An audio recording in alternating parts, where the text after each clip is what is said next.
What if you were invited somewhere, not because you were wanted, but because you were needed to complete a picture? I didn't understand that at first. When my son called me that Tuesday afternoon, I almost didn't answer because he rarely calls during work hours. My heart jumped anyway. When you're a mother, it always does. "Mom, are you free Saturday night?" he asked, sounding rushed like he was walking and talking at the same time. I laughed softly, hahaha, because what else would I be doing?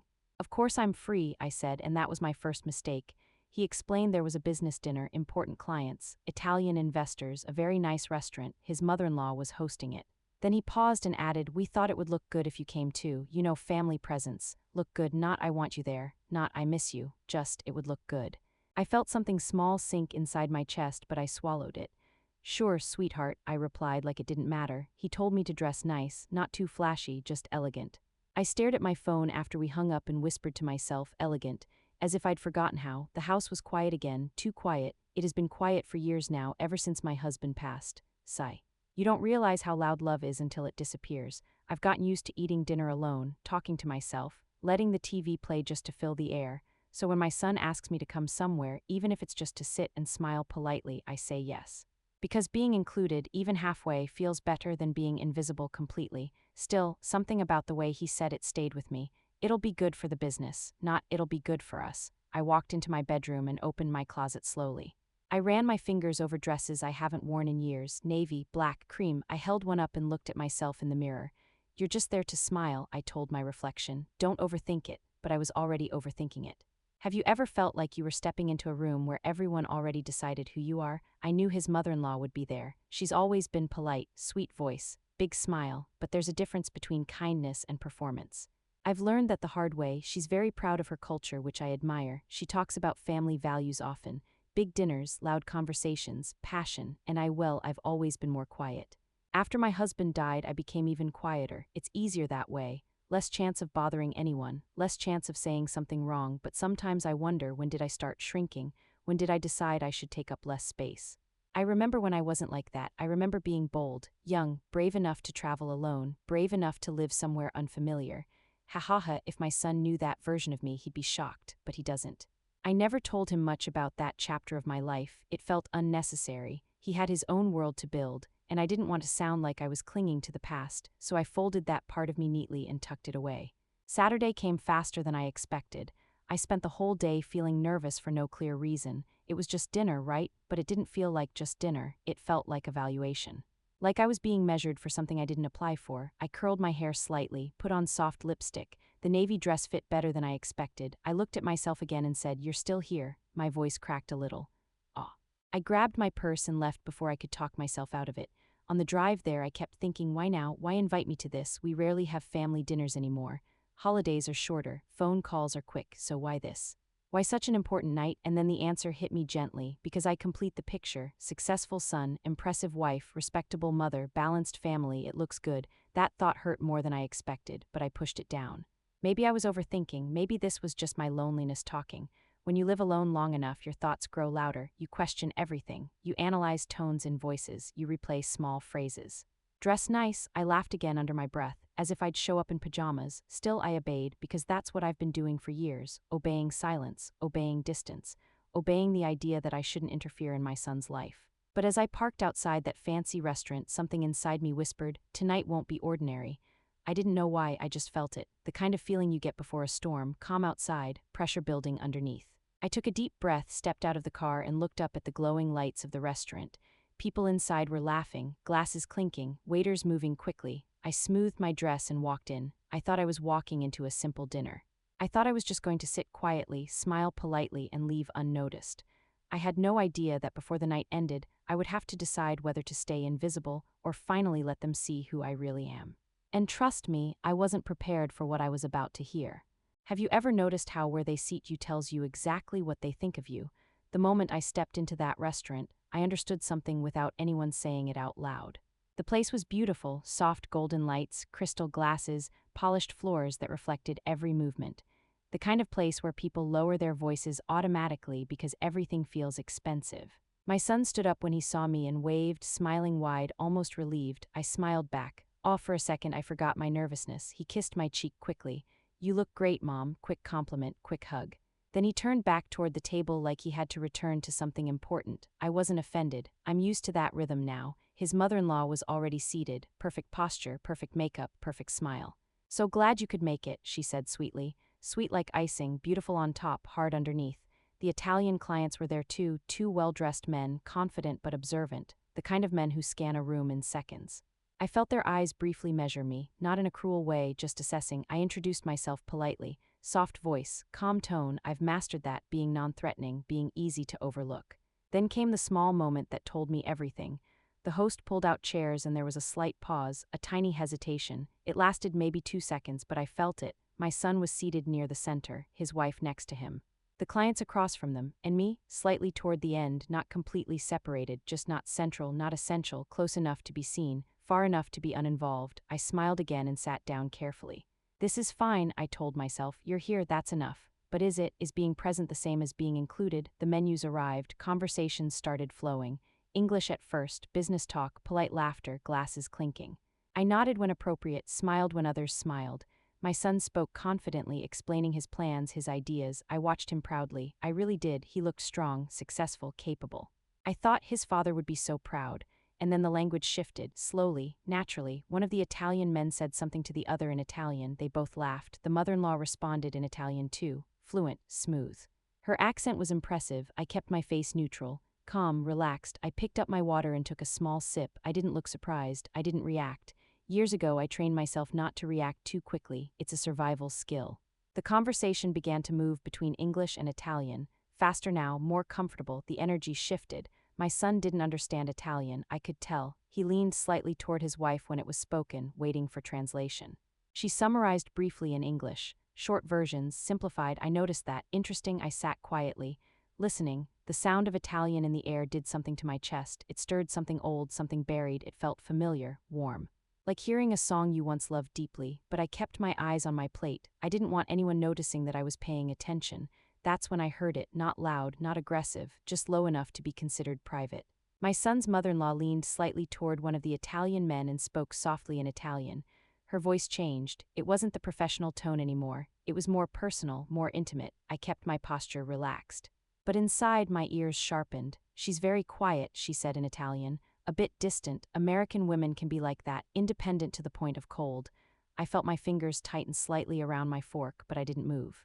I didn't blink differently, I didn't breathe differently. I've learned how to hide reactions. The Italian man nodded slowly. She continued, "My daughter, she's different. She values family closeness. She understands tradition." A small laugh, soft. Polite but sharp underneath. The words weren't screaming insults. They were wrapped in elegance. That almost made it worse. "Have you ever been insulted so politely that you couldn't even object?" I stared at the candle in the center of the table. Its flame flickered gently. My chest felt tight. I heard another sentence.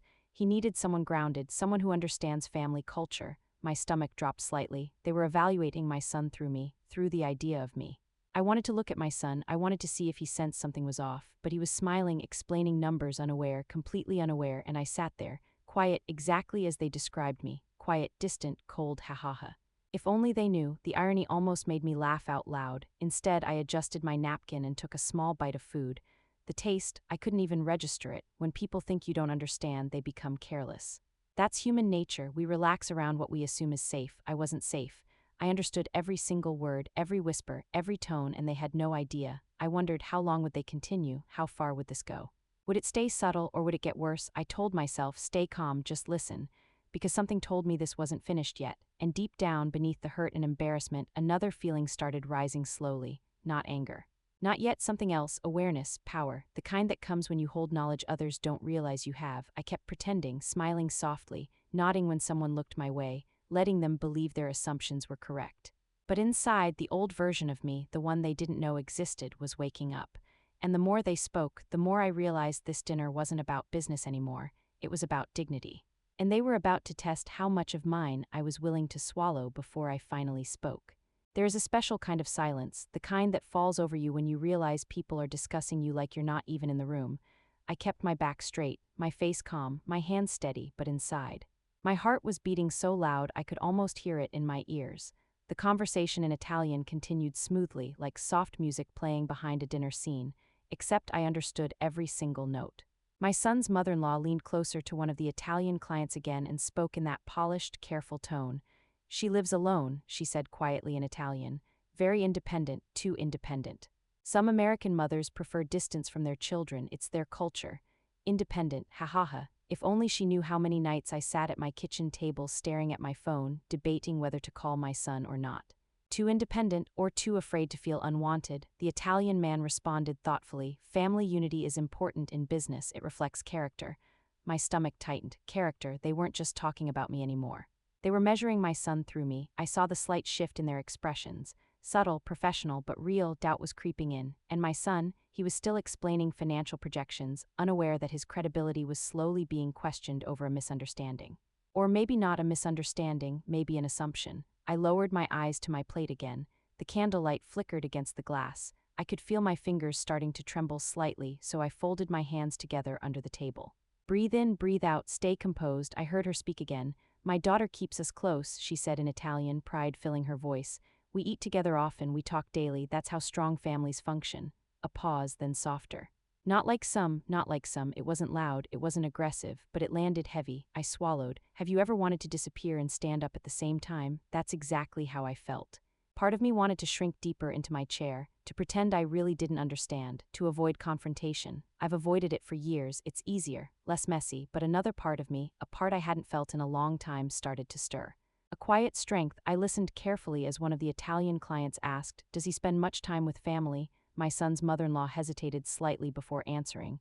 He is busy, she said, very focused on career. Sometimes young professionals forget balance. That was it, that was the moment my chest burned. They were shaping a narrative right in front of me, building a story about my son's character based on half-truths. Yes, he works long hours. Yes, we don't see each other as often as we should, but that doesn't mean he lacks values. It means life got complicated. It means grief changed things. It means silence grew between us because neither of us knew how to close the gap. But they didn't know that, and instead of asking, they assumed. I finally glanced at my son. He was smiling politely at something one of the men said in English. He had no idea what was happening in the spaces between languages. My heart ached not because of what was being said about me, but because of what was being implied about him. I felt a small wave of sadness wash over me. How did we get here? How did I become the quiet mother at the edge of the table? I wasn't always this way. I wasn't always so careful, and that thought brought back memories I had locked away for years. The sound of Italian around me wasn't foreign. It was familiar, it felt like an old song playing from another lifetime, and as I sat there pretending not to understand, something inside me whispered, you don't have to stay small. But I stayed quiet, for now. Because I wanted to see how far they would go. Sometimes people reveal their true thoughts when they believe they are safe. I heard another comment, softer this time. She seems lonely, one of the men said gently in Italian. Maybe she prefers isolation. Isolation, I almost laughed, not out of humor, out of disbelief. Loneliness is not preference, it's often pride mixed with fear. But how would they know that? They saw a quiet woman, sitting politely. Not interrupting, not demanding attention, and they translated that into coldness, into distance, into weakness. That's the danger of silence.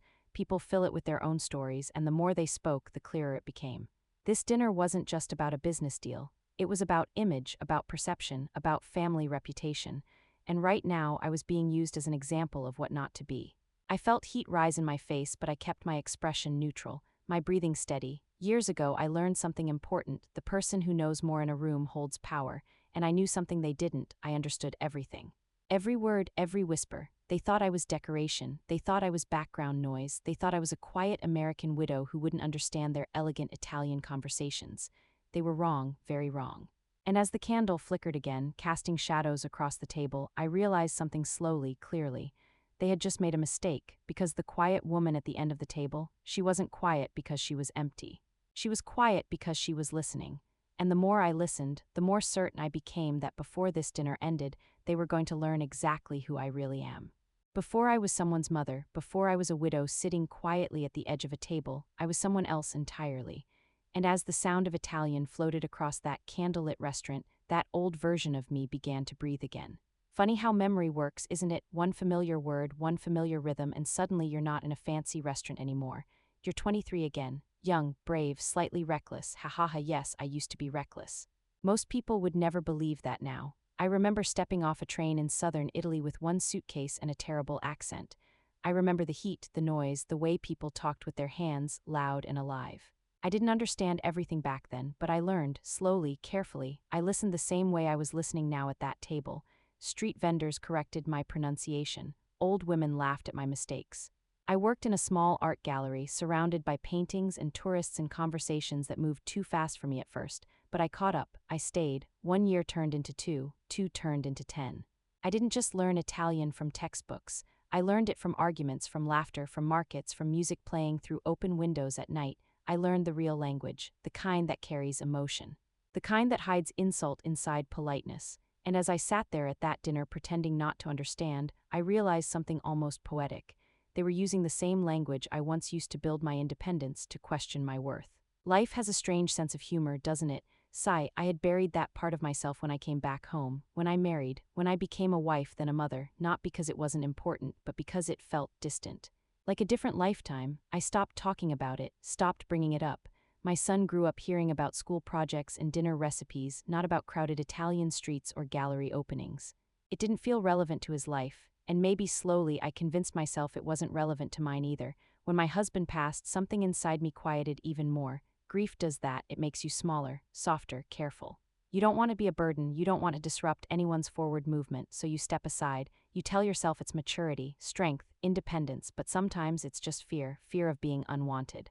Fear of asking for more time, fear of hearing I'm busy. And sitting there at that dinner, hearing myself described as cold, independent, distant, I almost wanted to laugh again. If only they knew how much of that distance was self-created. I chose silence, I chose to give space, I chose to not interfere in my son's busy life, but silence over time becomes identity in other people's eyes.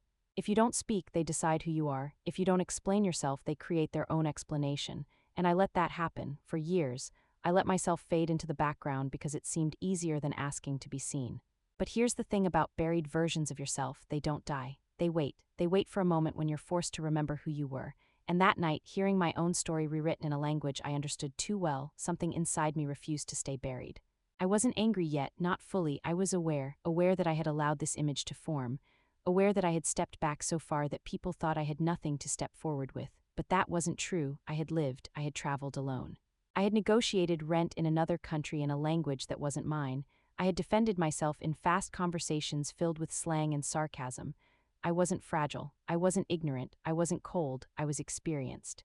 I was layered, I was just quiet, and as the Italian words continued flowing around the table, I felt my spine straighten slightly. My breathing steadied, my heartbeat slowed. The shock of being talked about had transformed into something else. Clarity. They thought they were speaking freely. They thought I was just nodding politely. They had no idea that every sentence was sharpening something inside me. I glanced at my son again, still smiling, still unaware, and I asked myself one simple question. How long are you going to let other people define you? How long are you going to sit at the edge of the table in your own life? I had spent years believing it was graceful to step back. That dignity meant silence. That love meant not demanding space. But maybe dignity also means knowing when to speak. Maybe love means protecting your child's reputation when you can. And maybe strength isn't loud, but it also isn't invisible. The candle flickered again, and I felt something I hadn't felt in a very long time. Confidence, not loud. Not dramatic, just steady, like an old friend placing a hand on my shoulder and whispering, "You remember who you are." And suddenly the dinner didn't feel overwhelming anymore. It felt like a test. A quiet test of whether I would continue playing small, or whether I would finally allow the woman who once crossed an ocean alone to speak again. And trust me, the moment to decide was coming faster than anyone at that table realized. How much disrespect can you swallow before it starts to burn? I didn't know the exact answer, but I was getting very close to it. The food had arrived, beautifully plated, expensive, carefully arranged. No one was really tasting it. The conversation kept flowing between English and Italian, smooth and strategic. My son was doing his best to impress. Confident voice, straight posture. He looked like a man building something important. And then I heard the sentence that changed everything. My son's mother-in-law leaned slightly toward the Italian clients again and said softly in Italian, "Forgive any awkwardness tonight. Some families are not as close as others.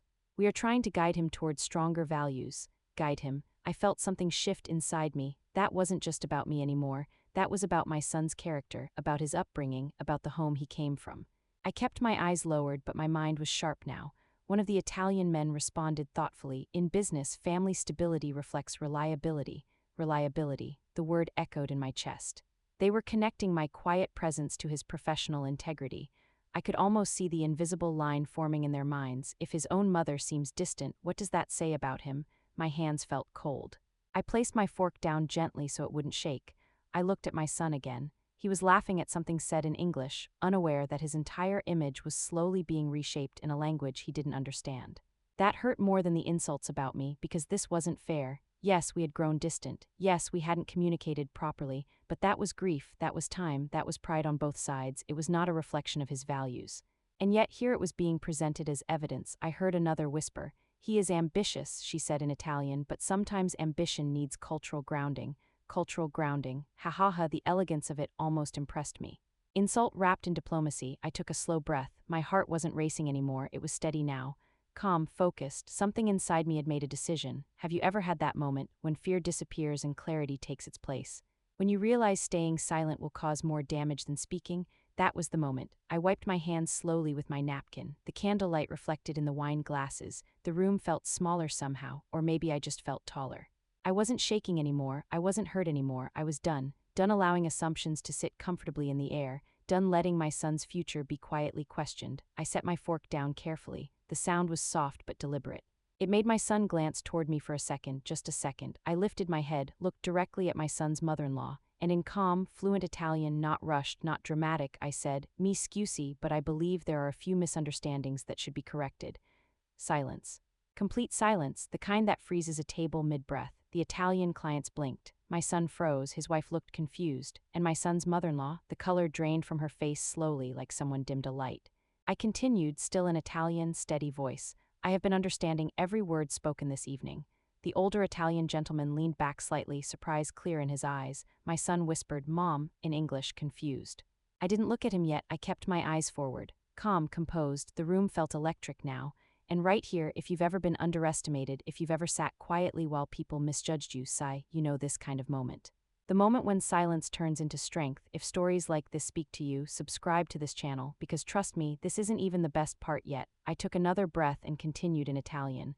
I am not cold. I am not distant, I am not unaware. I chose to give my son space after difficult years. That choice should not be translated into lack of values. The younger Italian man leaned forward, fully attentive now. My son's mother-in-law tried to speak, but no words came out. For years I had convinced myself that staying quiet was graceful, that not demanding attention was respectful, but in that moment I realized something powerful. Silence allows others to control your narrative, and I was finished allowing that. I looked briefly at my son then. His eyes were wide, shocked, almost childlike in confusion. "You speak Italian," he whispered. I gave him a small glance and a soft, almost playful smile. "Fluently," I replied, still in Italian. The older gentleman suddenly laughed softly, impressed. "Signora," he said, "this is unexpected, unexpected." That word felt almost satisfying. I turned back toward the table. "You spoke of family unity," I said calmly. "You are correct, it is important, but distance does not always mean disconnection. Sometimes it means two people grieving in different ways." The table remained silent. Even the background noise of the restaurant felt far away. My voice wasn't loud, it didn't need to be, it was steady, confident, present. And in that moment I realized something deeper. I wasn't just defending myself, I wasn't just protecting my son, I was reclaiming a version of me that I had hidden for far too long, and the real conversation. It was only just beginning. What if the real power isn't proving someone wrong, but telling the truth they didn't expect to hear? The silence around the table was thick now. Not angry, not chaotic, just stunned. I could feel every pair of eyes on me. The candle between us flickered slightly, and for the first time that evening, I wasn't the woman at the edge of the table. I was the center of it. I looked at the Italian clients first, not with pride, not with revenge, but with honesty. "You are right about one thing," I said calmly in Italian. "Family matters deeply, but what you are seeing tonight is not lack of values, it is the result of grief and misunderstanding." My son still looked confused, trying to follow the conversation through tone alone. His wife's expression had shifted from shock to discomfort, and her mother, she looked like someone who had just stepped onto thin ice. I continued gently. "After my husband passed away, my son and I handled the pain differently. He focused on work, I focused on staying out of his way. I thought giving space was love, maybe I gave too much space." My voice softened slightly, not trembling, just real. "That is not coldness. That is pride mixed with fear." The younger Italian man nodded slowly. The older one studied me carefully now, not judging, evaluating. I wasn't attacking anyone. I wasn't raising my voice. I wasn't exposing secrets. I was explaining context. There's a difference. If my son appears distant, I continued, it is because I taught him independence. If I appear quiet, it is because I did not want to burden him while he built his future. But please do not confuse quiet love with absence of values. I finally turned to my son's mother-in-law, not angrily, just directly, and please do not confuse different cultures with superior ones. The words weren't sharp. They were steady, and steady can be far more powerful than loud. She opened her mouth slightly, but nothing came out. I could see embarrassment replacing confidence, but this wasn't about humiliating her, it wasn't about winning. It was about clarity. The older Italian client leaned back in his chair and let out a slow breath. Signora, he said thoughtfully in Italian, you have lived in Italy? I nodded. For many years, I worked there. I built a life there before returning home. His eyebrows lifted slightly. That explains your accent. It is not textbook, it is lived. Lived, I smiled faintly. Yes, it is lived. There was a small shift in energy at the table now. The tension wasn't sharp anymore, it was curious, interested, respectful. My son finally spoke in English, his voice quiet. Mom, why didn't you ever tell me? I looked at him softly. Because it felt like another lifetime. And I didn't think it mattered. He shook his head slowly, almost in disbelief. It matters. His voice cracked slightly on that last word. Oh, that sound, that tiny break, reached me deeper than any insult earlier had. I turned back to the clients. My son is a good man, I said clearly in Italian. His work ethic is strong, his loyalty is strong. If there is distance between us, that is something we can repair privately. It should not be used as a measure of his integrity. The older client nodded firmly this time. In business, he said slowly, we value transparency. What you have shown tonight is transparency. That sentence landed differently than the earlier whispers.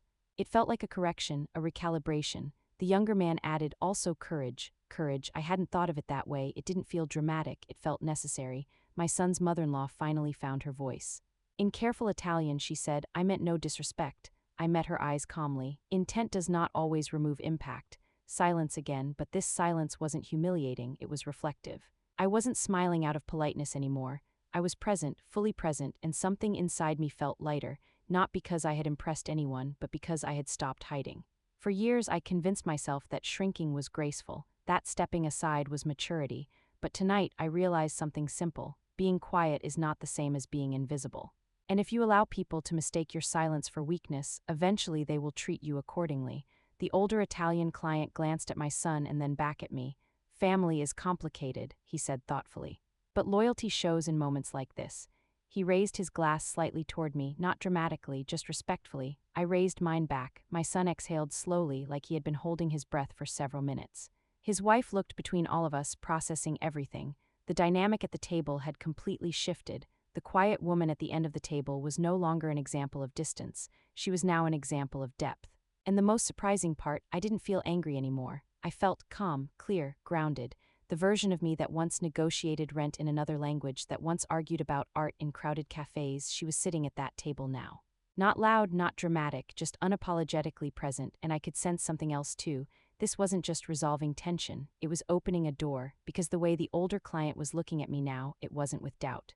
It was with interest, and whatever he was about to say next, I had a feeling it would change more than just this dinner conversation. Sometimes the moment you think you've just survived embarrassment is actually the moment your life quietly changes direction. The energy at the table had shifted completely now. The earlier whispers were gone, the subtle judgment gone. In its place was something steadier, respect. The older Italian client leaned forward slightly, resting his hands together on the table, studying me with a different kind of focus, not the kind that measures weakness. The kind that measures potential. Signora, he said in Italian, his tone thoughtful, it is rare to find someone who understands both cultures deeply. You speak our language not only with grammar but with feeling. I smiled softly. Language without feeling is just vocabulary, I replied. He nodded, clearly appreciating that answer. My son was still trying to process everything. Mom, he said quietly in English, almost laughing in disbelief, you lived in Italy for years and just never mentioned it? I glanced at him gently. You were busy building your life, it didn't seem important. He shook his head again. It's very important. That simple sentence warmed something inside me more than I expected. For so long, I assumed my stories were outdated. Irrelevant, but hearing that, it felt like someone turned a light back on in a room I had closed years ago. The older client cleared his throat slightly. May I ask you something? He said in Italian. I nodded.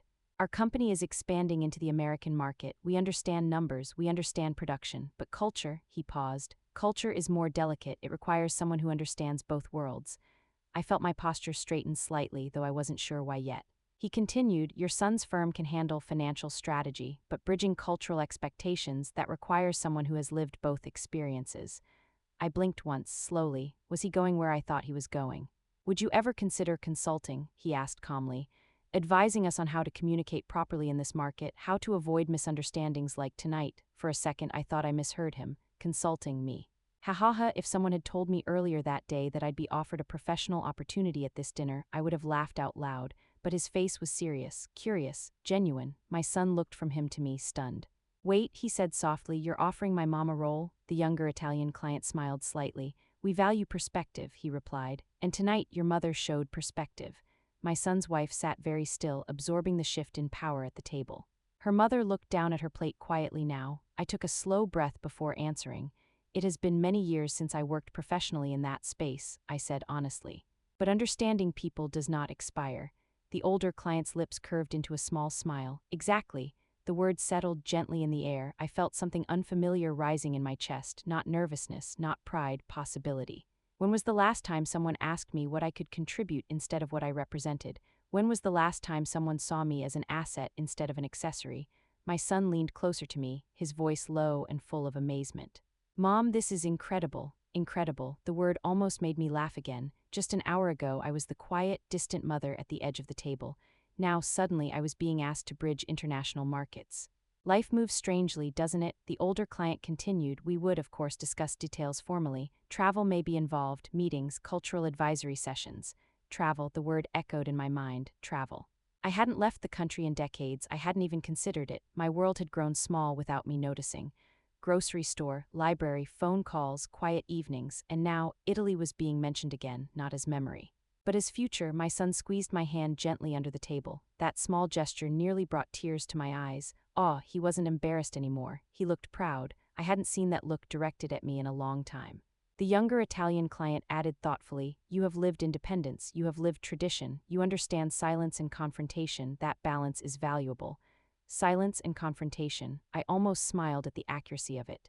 That was exactly what tonight had been about. I looked at the older client carefully. May I ask you something? I said in Italian. He nodded. Why offer this opportunity now? He didn't hesitate. Because tonight you did not defend yourself with anger, you defended truth with clarity. In business, that is rare. The simplicity of his answer felt sincere. This wasn't pity, this wasn't politeness, this was recognition. And recognition feels very different from attention. My son's mother-in-law finally looked up again, her expression softer now, not competitive, not proud, just reflective. The table was no longer divided, it was balanced. I sat back slightly in my chair and let the moment settle. I hadn't come to that dinner expecting anything beyond polite conversation.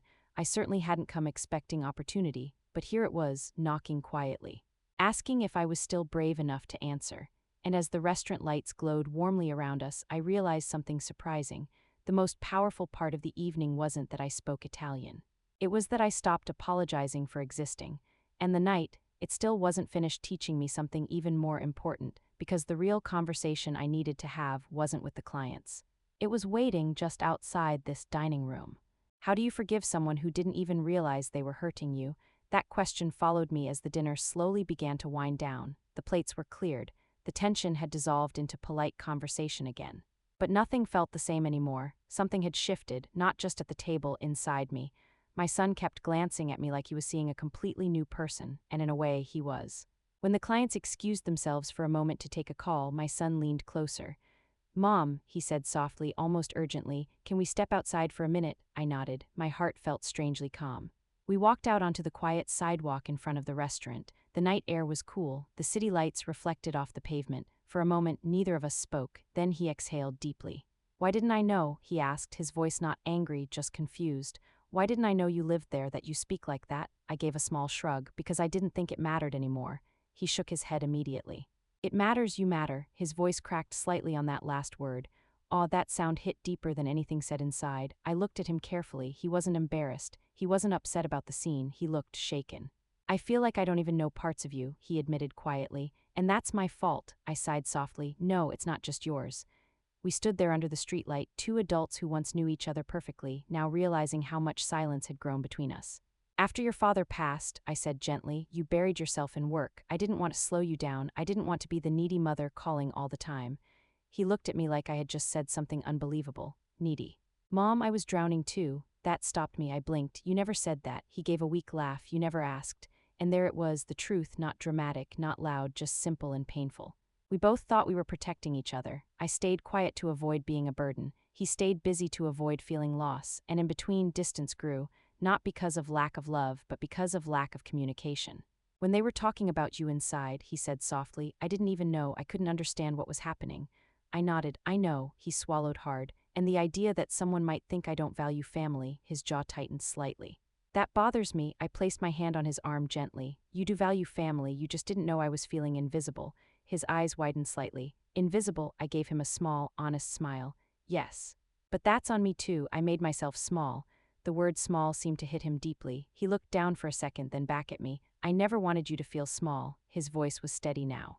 You're my mother. Hearing that didn't magically erase years of quiet evenings alone, but it did soften something inside me. Sometimes what we need isn't a grand apology, it's acknowledgement. You're not a burden, he said firmly. You never were, I laughed softly, a shaky sound. I guess I convinced myself otherwise.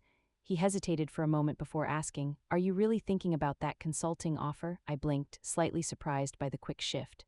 I don't know, I admitted. It's been a long time since I've done anything like that. He looked almost offended. Mom, you handled that table better than any executive I've seen. Ha ha ha, I couldn't help but laugh properly this time. I was just telling the truth, he smiled faintly. Exactly. We stood there quietly again. The silence felt different now, not heavy, not awkward, just reflective. I don't want us to drift like this anymore, he said finally. I don't want you sitting alone thinking you don't matter. His honesty was raw, unfiltered, and I realized something important. He hadn't intentionally neglected me. He had assumed I was fine because I always said I was fine. Sometimes strength becomes a mask. I don't want that either, I admitted softly. He hesitated before adding, Come over more, call me, interrupt me if you have to. I raised an eyebrow playfully. Interrupt you. The busy executive, he smiled sheepishly. Yes, interrupt me. That small exchange healed more than he probably understood, because for years I avoided interrupting anything in his life. I thought stepping aside was love. But maybe love sometimes means stepping forward. I'm proud of you, I told him quietly. His eyes softened. I'm proud of you, he replied immediately. That sentence felt new, and yet long overdue. We heard the restaurant door open behind us. The night wasn't over yet. There were still conversations waiting inside, but something important had already shifted. We weren't perfect. We hadn't solved everything in 5 minutes under a streetlight, but we had finally spoken honestly. And honesty, even when it comes late, is powerful. As we walked back toward the entrance, I realized this evening wasn't just about language. It wasn't just about business, it was about reclaiming connection. And the next conversation waiting inside, it was going to test whether that connection could extend beyond just the two of us. Pride is loud, regret is quiet, and when we walked back into that restaurant, I could feel the difference immediately. The table looked the same, the glasses were still half full, the candles still burning, but the atmosphere had changed, softer now. Thoughtful, my son walked slightly beside me instead of ahead of me. That small detail didn't go unnoticed. His wife looked up as we returned, her expression careful, and her mother, she didn't avoid my eyes this time, she held them. That alone told me something had shifted. The Italian clients were speaking quietly among themselves when we sat down. The older one nodded respectfully as I took my seat again. No one was pretending anymore. No one was whispering. After a few seconds, my son's mother-in-law cleared her throat gently. May I say something? She asked, in English this time. Her voice didn't have that polished sharpness anymore. It sounded human. I nodded calmly. I owe you an apology, she said directly to me. No dramatic tone, no defensive smile, just direct. I spoke carelessly. I assumed things about you that were not mine to assume. The table stayed silent. I didn't rush to rescue her from the discomfort. I let the moment breathe. Sometimes silence is not weakness. Sometimes it is space for reflection. She continued, I am very protective of my daughter. I am very proud of my culture. And sometimes pride makes me competitive. She gave a small, almost embarrassed laugh. I thought I understood the situation. I did not. I studied her face carefully. I wasn't looking for perfection. I was looking for sincerity. And I saw it. We all fill in gaps with our own stories, I replied gently. Tonight we corrected some of them. The older Italian client gave a slight approving nod at that. The younger one smiled faintly. The energy at the table felt balanced now. Not tense, not divided, balanced. My son's wife finally spoke, her voice quieter than usual. I'm sorry too, she said softly. I think I followed my mother's assumptions without questioning them. She looked at me carefully. I should have gotten to know you better instead of believing you preferred distance. That one hurt in a different way because it was true. I had allowed that impression to form. I did prefer distance for a while, I admitted honestly. Grief makes you retreat, but retreat doesn't mean rejection. She nodded slowly, absorbing that. My son placed his hand gently over mine on the table. It wasn't dramatic, but it was visible. A quiet statement. The older Italian client leaned forward slightly and spoke calmly. This is why cultural misunderstandings happen, he said thoughtfully. Different expressions of love look like absence to others. That sentence landed deeply. Different expressions of love, yes, exactly, I had expressed love through space. They expressed love through closeness. Neither was wrong, just different, and difference becomes dangerous when it isn't explained. My son's mother-in-law took a slow breath. I value family unity, she said carefully. But unity should not mean uniformity. That surprised me slightly. It was a thoughtful statement. I gave her a small nod of respect. Agreed. There was no need to drag the moment further, no need to replay the hurt. It had already been addressed. Sometimes healing isn't loud, it's subtle, like air returning to a room that was holding its breath. The conversation shifted naturally after that. Lighter topics, shared experiences. Cultural differences discussed openly instead of whispered. The tension had transformed into learning, and I noticed something interesting. When I spoke now, everyone listened, not because I demanded it, but because I had earned it. Respect isn't forced, it's established. As dessert arrived, the older Italian client looked at me again thoughtfully. Signora, he said with a small smile, tonight we learned more than business. I smiled back. So did I, because I had. I had learned that silence can protect dignity, but it can also slowly erase it. I had learned that stepping aside does not guarantee appreciation. And most importantly, I had learned that it is never too late to correct a narrative, even one that has been building for years.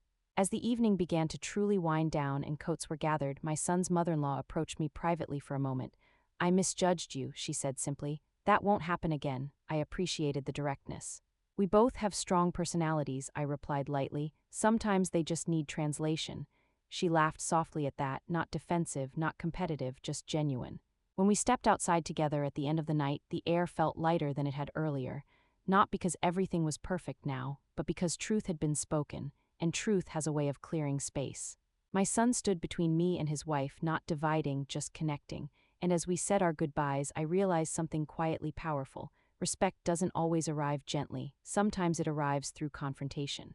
But once it arrives, it changes the way people look at you forever.